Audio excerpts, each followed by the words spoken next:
Carrying the Gracie family comes with great responsibility and pressure, especially if you are a successor of the generation that, apart from succeeding in Jiu-Jitsu, also conquered the world of freestyle fighting. With the entire world watching your every move, fighters like Kron Gracie not only need to mimic the same success, but be better, and it's in these high expectations that we can find the reason why Gracie's second generation of freestyle fighters failed. The most recent example of this Gracie curse is Kron, the son of the legendary grappler and MMA pioneer Rickson Gracie, who was supposed to be the next Gracie prodigy to spread the power of BJJ in modern times. After winning everything there is in the BJJ world, Kron Gracie turned into a professional MMA competition in 2014 at the age of 26. Quite late according to modern standards, but no one dared to doubt his skills considering his roots and grappling background.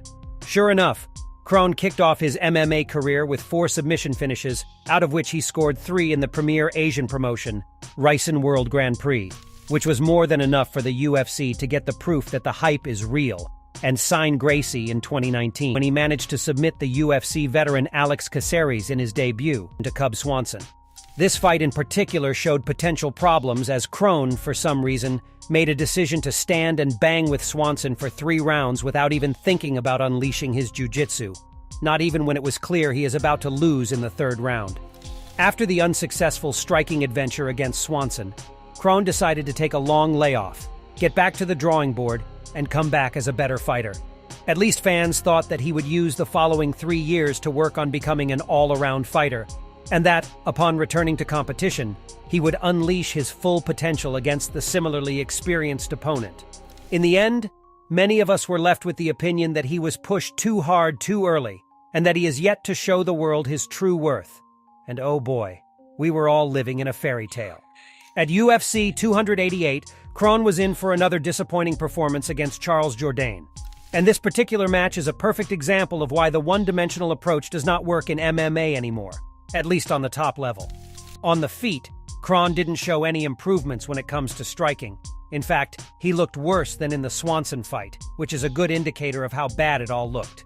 He was marching forward flat-footed the entire time, walking Jourdain down and stepping into his range without throwing anything, which, on the other side, created an opening for devastating counterattacks.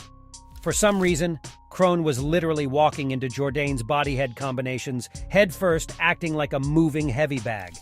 Apart from landing one solid left hook, he didn't show anything else in the striking department.